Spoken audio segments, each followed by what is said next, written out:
Udonis Haslem is the only nominee and winner for the third year in a row of the I Can't Believe He's Still in the NBA award. The beautiful thing when you got no competition, it gets lonely at the top. You know what I'm saying?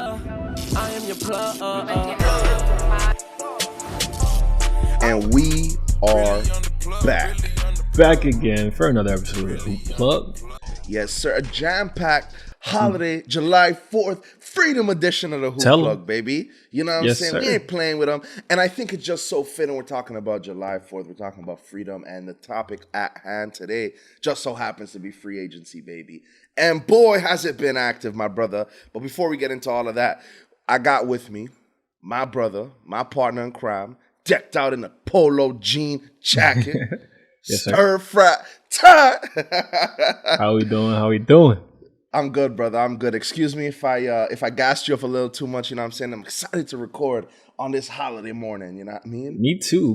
There's not much more American 4th of July, as we mentioned, than some capitalism at work, a free market, free agency, and the boys have been getting paid. Close to $2 billion has already been handed out in NBA free agency, and it was about 1.5 in the first couple hours on day one.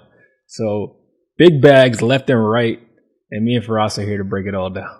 Let's get straight into it. You know what I'm saying? And we're not playing Jane on the Hoop Plug podcast. We always got to hit you with some flavor, so we got to hand out the free agency awards. And the first award is the Alex Caruso Award, right? One that we're going to look back in a year's time, like, how did that team let that guy go? And the nominees: GP2 from Golden State to the Portland Trail Blazers, okay? Poured his heart and soul out for that franchise, came back from a broken elbow faster than any right-minded doctor would allow. Yeah. It was a real baller.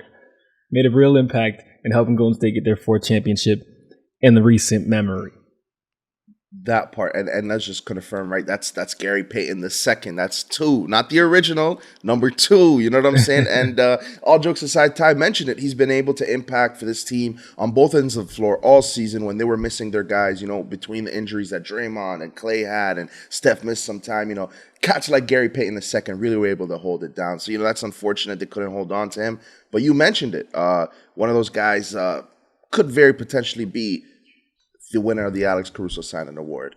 Without getting ahead of myself, we got next up Kyle Anderson, who is now a member of the Timberwolves, had a great breakout season with the Memphis Grizzlies and Ja Morant last year. I'm correct, right? Yep, absolutely. He was with them boys down in Memphis, and I think his ability to handle will be missed. A secondary playmaker, especially at that big forward size off the bench. But I don't know if his impact will be as much as a Gary Payton or the next guys on this list. Yeah, but Kyle Anderson is able to do it on both ends of the floor. And like you mentioned, Absolutely. Not only play defense, but also facilitate a little bit for that squad. So definitely important to be on this list. Next up, you want to bring in this guy up? Joe Ingles missed a lot of the year with an ACL injury. Tore his ACL full tear in end of January. So he's going to be out for another year. But when he gets back, he's definitely an Alex Caruso Signing of the Year nominee because, man, he's a bigger, better wing than Grayson. He signed with Milwaukee. Joe Ingles will be playing with the Bucks. And Utah's a demolition site, but they're going to miss that timely scoring, you know what I mean? Who knows what Utah's going to look like? So they're going to miss a lot more than just Joe. But, again, that timely scoring, the three-point career 40% shooter is valuable. Oh, yeah. And Utah's going to miss a lot. They're going to miss winning games, scoring baskets, playing making defense. The playoffs. Right, making the playoffs, you know what I mean? They're going to miss a lot of that, but you mentioned it. Joe Ingles, I actually think this is probably one of the more underrated signings of the free agency so far. Joe Ingles is a bucket, you know what I'm saying? He's a starter. He could be a starter on 30 teams. I think he makes this Milwaukee Bucks team better. You mentioned it. He's an upgrade from Grayson Allen, can spread the floor, is a veteran, plays defense, and again, can go off, when you least expect it. So I think, unfortunately for the Jazz, they're in, like you said, demolition mode. They're done. They're blowing it up. But, that's a great move for the Bucks. And next up, I think this guy is actually too big of a name to be on this list, to be honest. For this specific award, right? None other than the New York Knicks' newest signee, Jalen Brunson, who is coming off an insane regular and postseason career highs all across the board. I'm surprised that they let him go as well. However, the only reason why I'm like on the fence about this one is he was pursued, like he was one of the top free agencies in the entire offseason, right? So I feel like he's like a step above, right? But at the same time, I think very much so fits into that, what you're talking about. Hey, the reason he's on this list and nominated is because the media would not have you believe what you said. They've been taking any opportunity to crap on whatever the Knicks do. 100%. So either way, right? If Jalen Brunson doesn't win this award, then the Knicks have messed up this free agency, right? Like he was the only guy on this list that was a number 2 option. He's the only guy that had 40-point games in the playoffs. 100%. Although GP2 does look the most like Alex Caruso in terms of impact and what he does to help a basketball team win games, Jalen Brunson is my winner for the Alex Caruso signing of the year. Very fair, very fair. And again, I had some conflicting comments. I don't want people on the plug to think I'm a fraud, I think that the Knicks put a lot of emphasis going after a guy for it to be Jalen Brunson. After talking to Ty, you know what I'm saying, and breaking it down, I understand this is a move. This is not your guy. You're getting your number 2 guy so that when you get your guy and you have the pieces around him, you're good to go, right? But with that being said, let's be real here. Jalen Brunson is a bucket. You know what I mean? Out of all the guys we mentioned, he's the most talented, is the most the highest paid out of all the guys. Jalen Brunson's a bucket. You know what I'm saying? However, if we're doing it for that comparison, most definitely comparable to Caruso with how'd you let the guy leave? And his impact was huge. The Mavs needed to build on that, So, yeah. If they don't get a Kyrie, any other All-Star, then they're definitely going to be missing him. No so doubt about it. Is that so he's your pick too? Yeah, so I actually didn't even mention it, but I'm going to have to go with Jalen. You know what I'm saying? I think the guy's a bucket. I think out of all the players on this list, he's the most talented, most dominant, has the biggest ability to impact the game. So, yeah, I think in a year from now, when they finally get a guy like Christian Woods, who's supposed to, kind of replace Porzingis and be a better version of that 1-2 punch with Luka, why would you get rid of Jalen when you could have had the three-piece anyways, All right. Next award. Okay. Most shocking / puzzling signing. We got 2 nominees. I'll go through the first. Firas will let you guys know the second. And that first nominee is, let me open the envelope. You know what I'm saying? JaVale McGee. And this is shocking for one reason and one reason only. 3-year deal for JaVale McGee. He will be 37 years old in the final year of this contract, making $7 million. And that's just a bit too much for a bit too old, in my opinion. And a bit too old, not just any regular old. You know what I'm saying? This is JaVale McGee, right? And it's funny, it's a stark contrast to how we started out his career, was bouncing around the league, was making Shaqtin' a fool every single week with the Wizards, But now, he's been able to come into his own. A championship in this league, a champion in this league, was able to win a couple rings with the Golden State Warriors. I believe it was a couple. I'm not sure. I think it was 2, right? I think so. I'm not sure exactly. Regardless, a champion in this league. You know what I'm saying? Been able to up his consistency, up his play. Much more mature guy. And now he's locked in some money that I personally never expected JaVale to get at this point in his career. You mentioned it, $7 million to be paying a 37-year-old. That's not normal. So shouts out to JaVale, man. You know what I'm saying? Getting that bag and switching the narrative a little bit on who he is as a player. Big facts. And one more note on JaVale.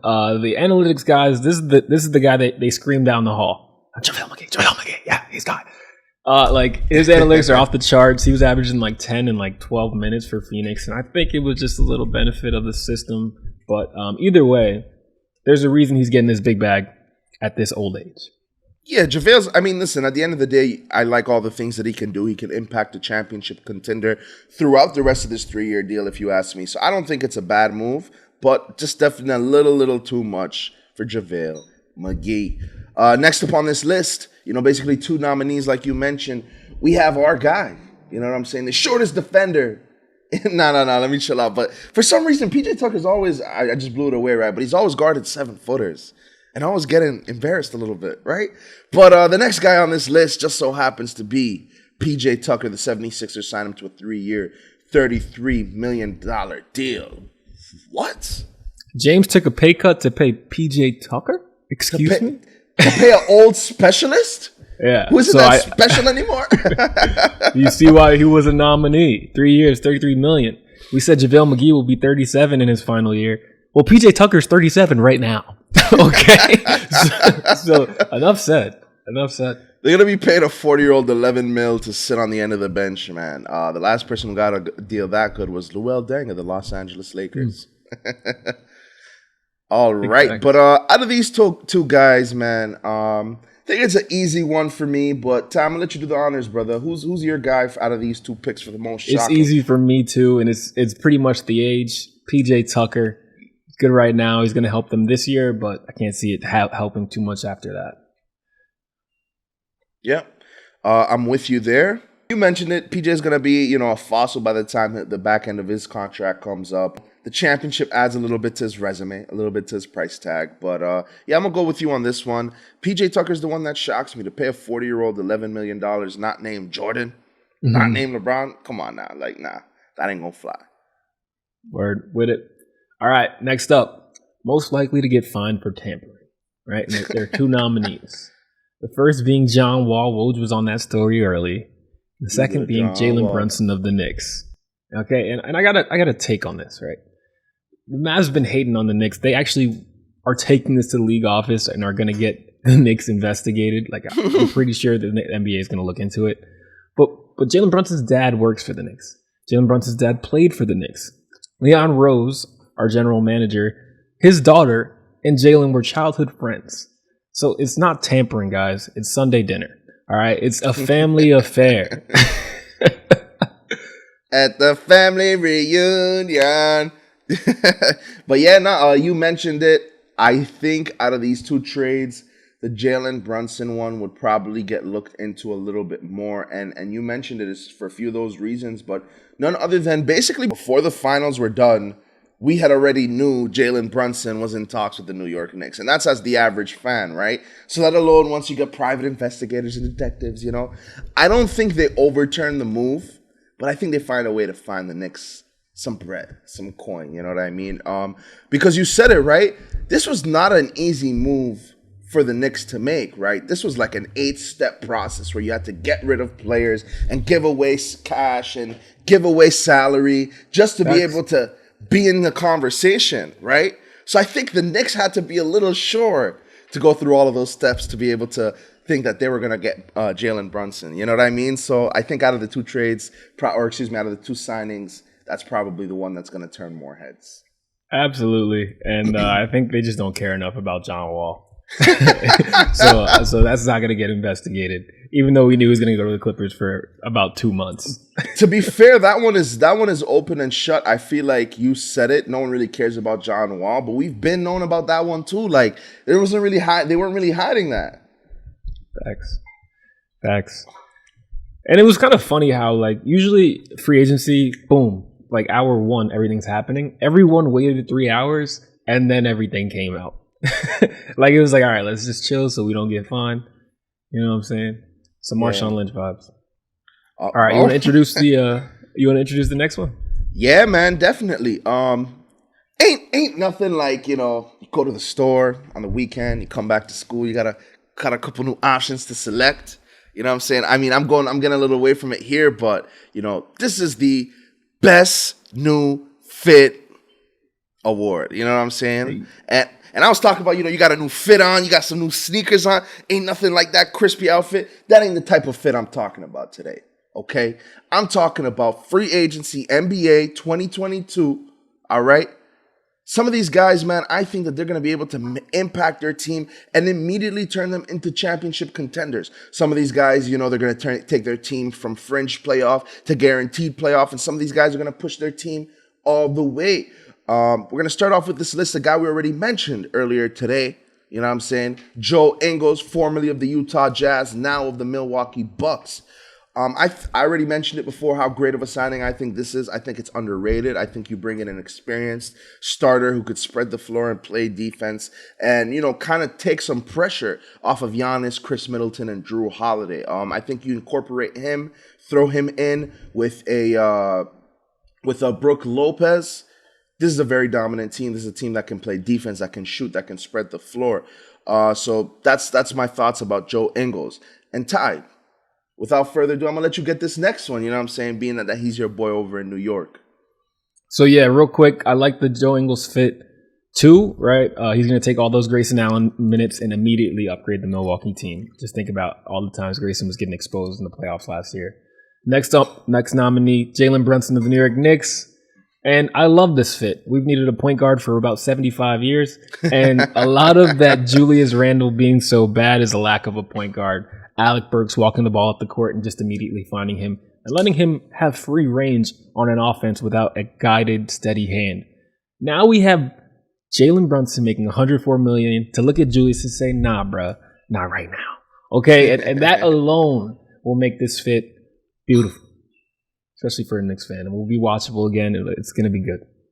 You said it, man. You said it. And I think given that, he's very familiar, this is his backyard. This is Sunday dinner. I think he's going to be able to make a big impact with this team right away. Next up on this list is a guy that got signed by my team, the Chicago Bulls, none other than Andre Drummond. Ty, I don't mind this signing. I think that he can add positives to our team. If this was 3 years ago, I'd be losing my mind. I'm like, oh, Andre Drummond, most dominant rebounder in the league. We just signed him, right? But Andre Drummond has left a lot to desire these last couple of seasons, right? I think that it's still a good signing. I think it's important. It adds depth to our second unit at the 5 spot. It gives us rebounding, which is something that this team has miserably lacked. So with all that being said, I think Andre Drummond is a decent signing for our team, but you're not getting too much fanfare from the guys over in Chicago. I was interested to see your reaction on that. Yeah, it's a good move. It's a good move. I just think that, man, I'm not going to get excited until I see him play because he's just been so inconsistent, Fair. Next nominee, John Wall to the Clippers. I like this fit a lot. From day one, game one, he'll be the best passer on the roster. The scoring is just extra. And for a team that has lacked a playmaking point guard since Chris Paul, it's going to be a welcome addition. Yeah, the scoring is a little garnish on the side. He's going to come here to facilitate, come here to playmate. We know John Wall can average double-digit assist numbers, and I think that he can immediately impact this team to become a championship contender if they weren't one already. So shouts out to John Wall. And next up, or I should say last up, PJ Tucker. None other than PJ Tucker, the Philadelphia 76ers, as we mentioned earlier, signs a 3-year deal. I think he's a decent fit, but we mentioned it, some of the age issues. It's kind of what has me not so high on PJ Tucker right now. Yeah, and I think his impact, at least this year, will be the strongest, and it won't be felt until the postseason. So it's going to be hard to judge versus on the first 82. It's going to be based on that back end. All right, so I'm going to run down the names and then get Firas's winner for best new fit. We got Joe Ingles on the Bucks, Jalen Brunson on the Knicks, Drummond Bulls, John Wall Clips, and PJ Tucker on the Sixers. Firas. The winner is? This is not the best player out of these guys, but I think this is the player that can impact the team the most in terms of fit right now. It's Joe Ingles, man. This Milwaukee's Bucks team is a championship team. They aren't the champion this year, but they're champions last year. They basically have the same roster put together. The reason I say Joe Ingles is because you have a system and you have your stars in place and you have all of your guys in place, right? You just needed to fit in 1 or 2 high-level pieces that does a rotation job, right? Whether it's starting with, regardless, Joe Ingles does what he does, great. He's not going to be driving to the basket and dunking on fools and giving you, super reverse layups, right?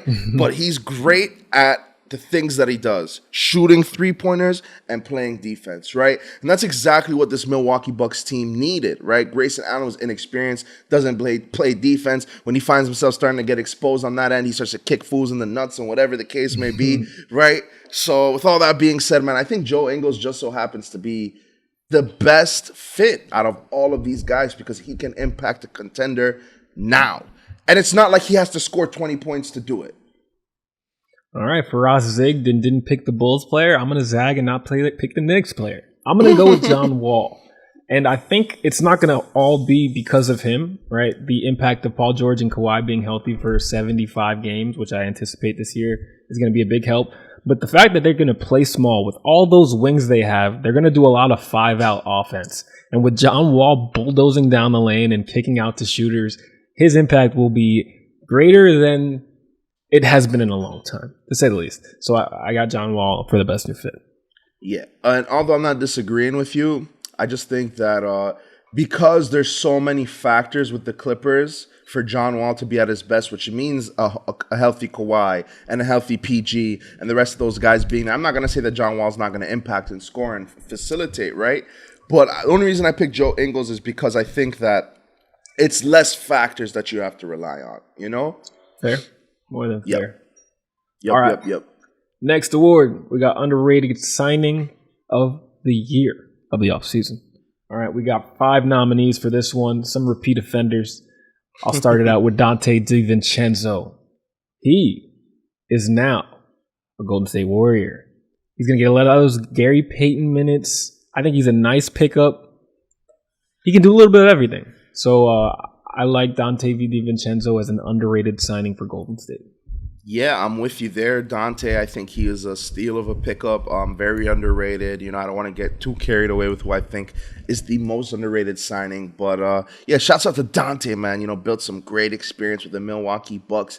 A champion, you know what I'm saying, through and through. A champion at the NBA level, a champion at the college level with Villanova.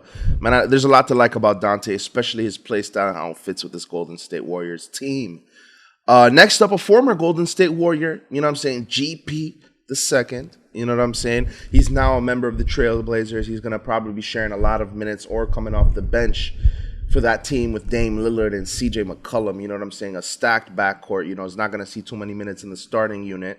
Definitely. But, you know, can impact the team defensively off the bench. You mentioned it, can be that spark guy, that spark plug who comes in, gives you 5-10 points in a short period of time while also playing defense.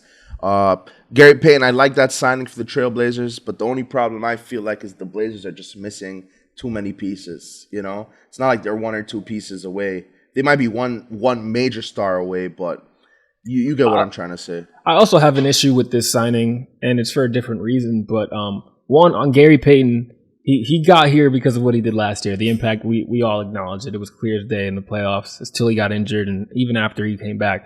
But he rounds off a nice group of guards in Portland.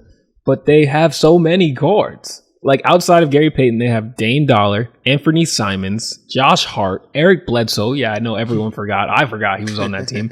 And they just drafted a lottery pick guard, Shaedon Sharp. Where are these minutes going to come from? I'm a little confused on their plan out there.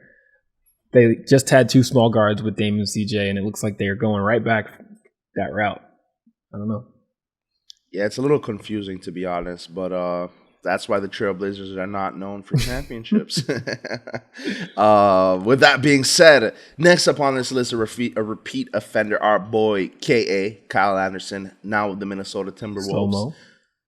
Slow-mo, man. It's funny, man. You could be so good at something, everything you do makes it seem like the game's going in slow motion. So shouts out to Kyle. The guy's got a handle. The guy's got a great feel for the game. I think he's going to be important for this Timberwolves team. I think with the signings of people like Rudy Gobert, an experience that they built off last year with the guys that they have in Cat and Anthony Edwards, I think that this team, man, is going to be surprisingly good, scary good coming up for the future. Well said. I got not much to add there. Joe Ingles is the next nominee. We already spoke on him. Knockdown shooter, great defender. I don't have too much to add there. And then Jalen Brunson. Only making this list because of the media, okay? Because they are talking down. But my pick, underrated signing of the offseason, is Jalen Brunson. Jalen Brunson, just because of the media. I think people deep down know. True fans of the NBA know. But, yeah, that's my guy now. Yeah, you mentioned it. Only real fans of the league really know. Jalen Brunson's a bucket. You know what I'm saying? I don't think he should be in this underrated category, but you mentioned it. You know how the league is and the narratives that they like to push.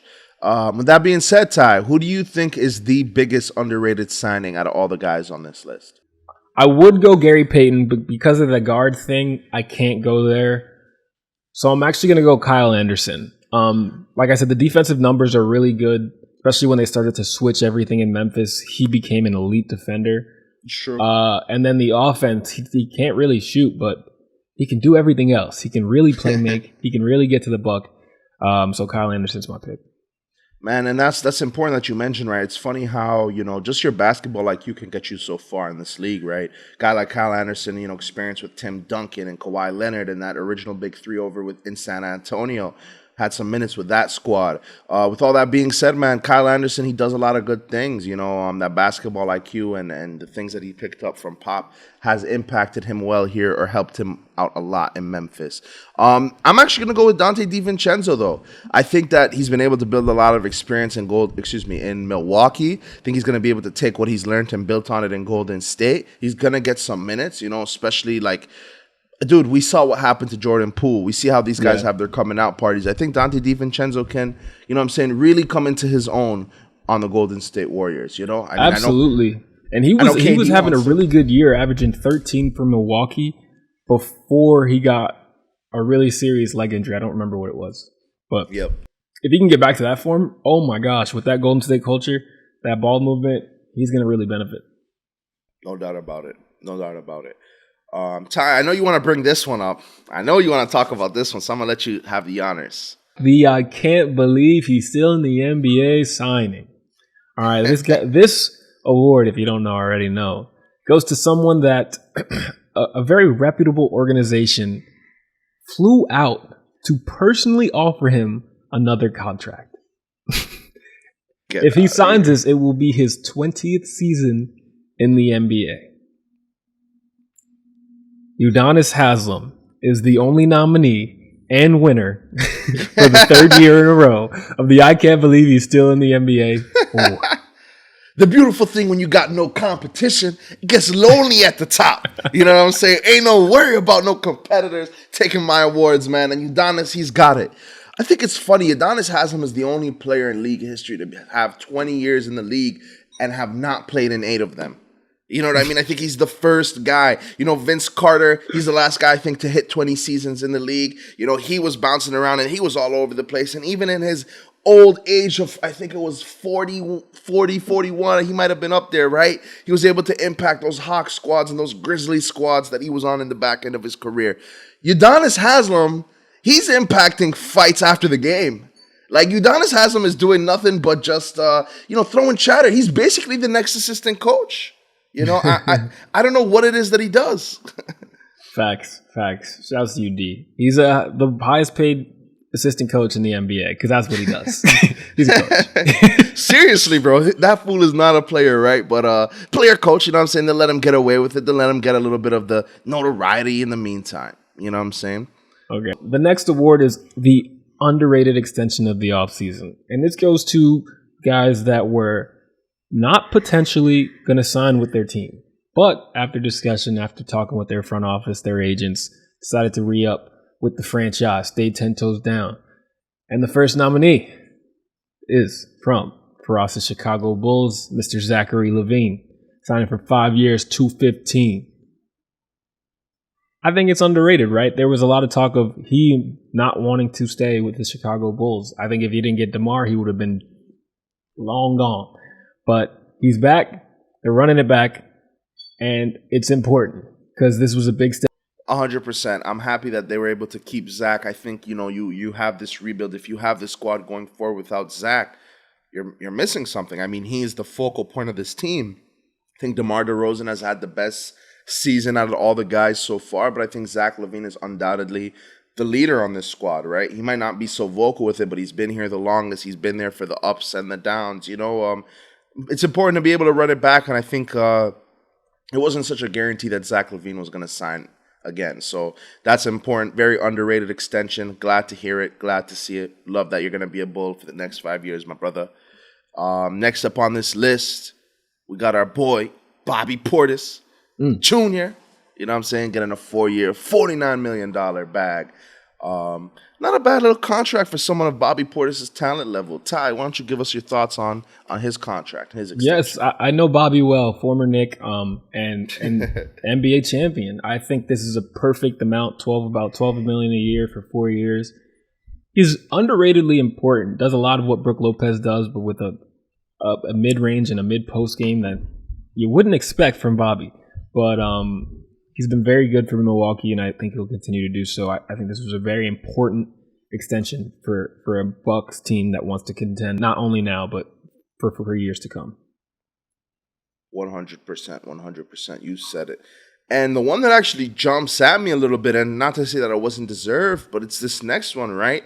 Young guy, Anthony Simons, just signs a 4-year, $100 million extension. Wow. My brother just got that bag. You know what I'm saying? That Jalen Brunson type bag. Yeah, Portland just showed us how much they like this guy, right? $100 million is you are the guard of our future. And he showed potential, didn't need college, get that. Came into the league, spent a year under Dame, watching him and CJ get to work. And you can tell he was influenced because a lot of his moves, a lot of his sidesteps look just like Dame. So, yeah, he deserves it. Big bag, but again, he deserved it. No doubt about it. He's coming off a season where he's averaging 17 points, 4 assists, and, PER 15.34, just around a little bit above league average, right? So, shouts out to Anthony Simons, man, being able to secure that bag, Facts. Next up, Kevon Looney, 3 years, $26 million, back with Golden State. Had a couple moments, man. He had a couple series where he looked like the difference in wins and losses for Golden State. Key offensive rebounds, key outlet passes, key defensive stops, all made by this senior veteran big man. I mean, not be disrespectful. It's funny he's a vet now, huh? Feels just Real. like yesterday. He's just getting drafted. So, Firas, I'll lay down the names again. You let us know who your winner is. We got Zach LaVine with the Bulls, Bobby Portis with the Bucks, Anthony Simons with the Blazers, and Kevon Looney. Your winner, underrated extension of the offseason. This time, no zigging, no zagging. I'm going to go with Zach LaVine. You know what I'm saying? I think it's the biggest name here, most important. I think this Bulls team eventually falls apart without him. So, Zach LaVine for me. Facts. If he leaves, they're thinking about blowing it up. And like you said, just keeping the momentum going, the good juju is very important. So I'm with you, Zach LaVine, underrated extension of the offseason. All right. Talking about guys that got big bags, we're getting into this next award titled the first Supermax Fresh Extension star to win a chip. We're going to start it off with no one better, Ja Morant. You know what I'm saying? The most improved player in the NBA just signed. 5-year, $193 million extension in his third year in the league. Man, that's a chubby bag. Big facts. Next up, Nikola Jokic, 5 years, $264. In the last year of this contract, he'll make $60 million. An NBA record. Important to mention, Jokic is the highest paid player in the NBA and in the history of the league. So shouts out to Jokic locking up and securing that bag. Next up on this list, our boy from New Jersey, Karl Anthony Towns. No small feat himself, 4-year, $224 million. You know what I'm saying? Cat just so happens to be the same age as us. Where he's at, where we're at. We're not quite at $224 million yet. So yeah, don't get me started. Don't remind me, right? Facts. But that's a well-deserved bag for all these guys on the list. Next guy, D Book. 100%. 4 years, $214 million down in Phoenix. They got this one taxes too. That one's hitting different. Oh yeah. That one, he's getting slaughtered. But this one right here, bro, I actually was surprised. Zion, they locked him in. They said, we don't care if you got the injury bug. We believe in you. 5-year, $231 million to eat Popeyes. Facts. Next up, Zach LaVine with that 5-year, $215 max. Mm-hmm. Not the chubbiest bag on here, but, very fat nonetheless and well-deserved, Next up on that list, we got our boy, none other than Brad Beal down in Washington. Very loyal guy, 5-year, $251 million. Yep. And then the last on this list to get that big bag is Darius Garland. 5 years, $193, but it's incentive-laden, can get up to $231. So, yeah, that's $1.5 billion right there. 9 names. Shoot. 8 names. Sorry. Nah, that's okay. But shoot, man. And I think it speaks to how good Darius Garland has been this year for the Cavaliers and his time with the Cavs so far, because he's basically getting the same contract as Ja Morant, who was just in the MVP conversation and could potentially get paid more. right? There's just so many things when I see. The first thing I'm like, damn, young brothers, go get your money. That's amazing. Like, I'm thinking about some of the stories that you hear, right? Cats like even Kareem Abdul-Jabbar, who's still to this day the leading scorer in the league. If it wasn't for his outside deals, the guy wouldn't have any money left, right? A lot of those players, the players who played in the 70s and 80s and 90s, bro, they weren't getting paid for anything. You know what I'm saying? So to see that these guys today can get money that they can live off for generations and generations, it's a beautiful thing to see, man. It's that in itself is something to be happy about, you know? Big facts, big facts. So now to the question at hand, the award at hand. Who will be the first Supermax Fresh Extension star? I can't even say that shit right. Fresh Extension star to win it. Oh, you got it? I'm going to save you some time, bro. We got a Chicago Bull player on here, bro. It's going to be Zach LaVine, man. The Chicago Bulls going to win a chip. I've been telling y'all this. We're going to win a ring. You know what I'm saying? We're going to hang up another one next to Jordan's. You know what I'm saying? And the reason you can say that is because none of these guys are particularly close. My pick is going to be D-Book, and that is contingent on them getting Kevin Durant. They're in that sweepstakes, so that's my pick. Well, to be honest, man, the Suns have a better chance up front if I'm being unbiased, right? They have a better chance than the Bulls that were number one in the conference last year. Now, if they get Kevin Durant, I mean, they're probably going to be champions of the league, more than likely. You know what I mean? So, I don't know. I will be. Although I'm in agreement with you in D-Book and the Suns, I gotta stay loyal to my boys over in the Windy City, man. I respect So that's it. why I respect it. You know the vibes, man. You know the vibes. Okay. Next award we're handing out is a surprising extension of the offseason. And there's only one nominee here, folks. Lou Dort. Right? This is a team in OKC that doesn't pay anyone. SGA is just sneaking by. But outside of SGA, I think they really just needed to hit the salary cap floor. Yes, floor. And I think that's what they did with Lou Dort. 5 years, $88 million. Very surprising extension for someone that can't shoot and, I don't know, hasn't shown that much potential. What do you think about it? Lou Dort is a guy in the league who's able to make a huge impact on the defensive end. I don't know if that impact was worth 87.5 for 5 years. You mentioned that there's sometimes reasons deeper than just basketball contracts as to why these things are done, right? Like you mentioned, they want to hit the floor and all these other things. But I think it's surprising, but I think Lou Dort does deserve a bag. I mean, the Thunder aren't paying anybody. The only other person who deserves to get paid is SGA. If you look at this team, this Thunder team, man, they've surprised a lot of us. They haven't been absolutely horrible. They haven't been absolutely trash. They've been able to build with the young stars that they have. I'm not saying they're in the playoffs, right? Barring that CP3 year. But this team, they've been competitive in games, bro. And I think that's all that this Thunder team with the players that they have can ask for, you know?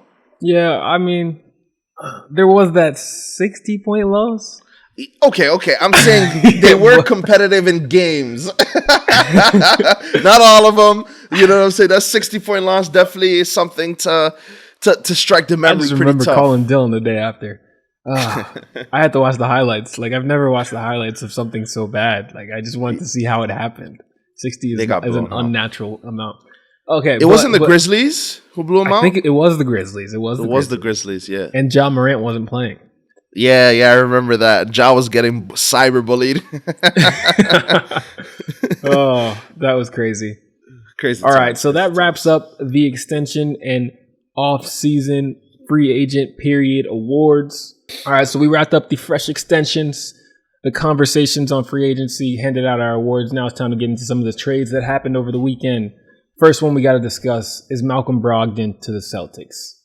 He got traded for Tice, Naismith, Nick Struzkis, Fitz, you don't know these guys, and a 2023 first round pick. The interesting thing, though, more interesting than the trade, is that the Celtics view Brogdon as their sixth man. Behind Marcus Smart, the sixth man.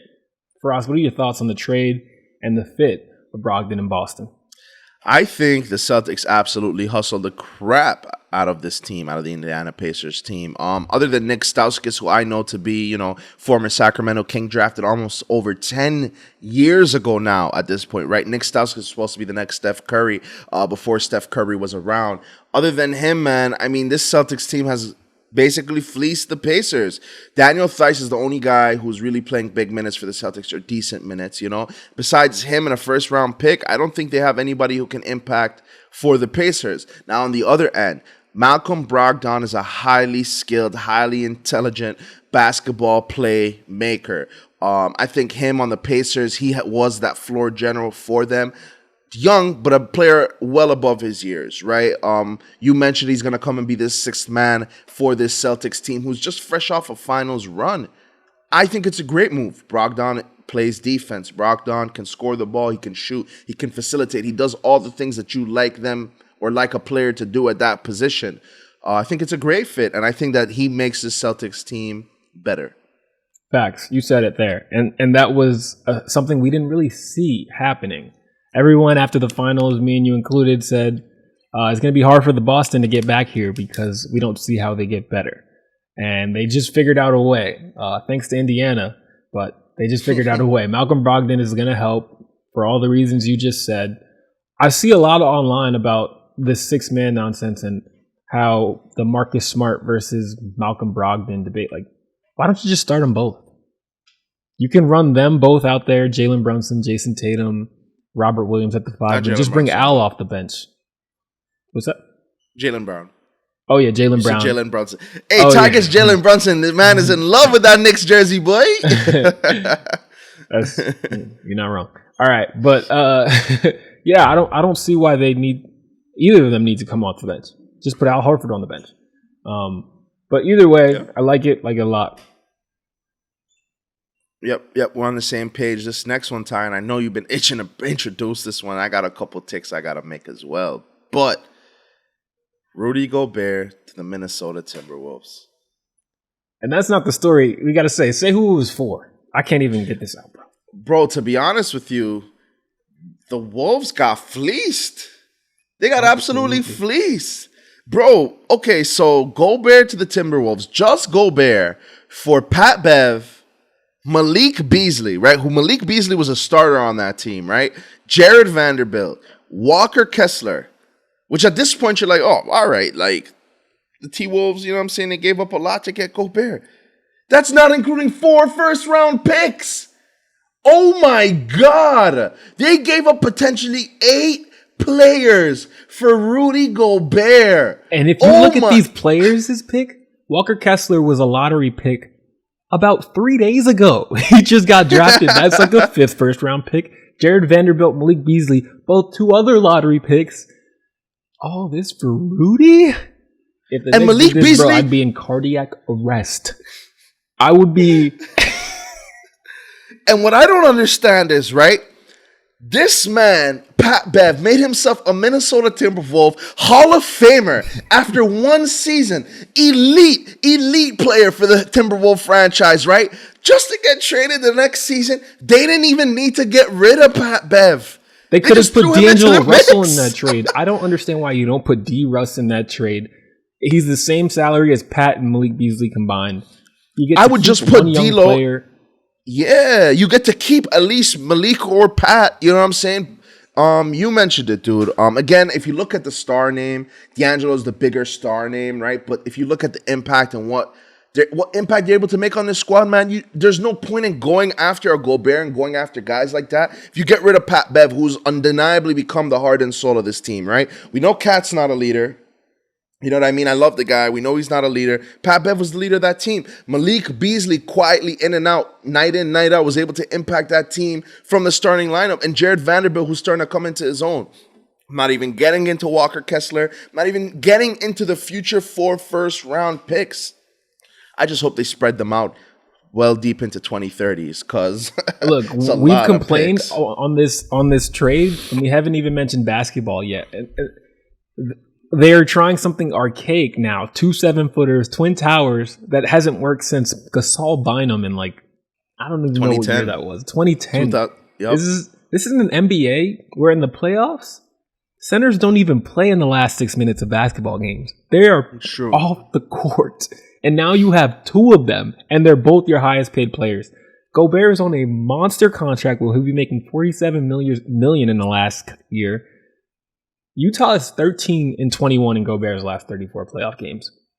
And it's not like, oh, they weren't that good. It's because of Rudy Gobert. He is constantly attacked. After every series, you hear Devin Booker, you hear Chris Paul, you hear every guard in the West talking about how they tried to target Gobert because he was the mismatch. You got your two highest paid players. You can't really add a third now.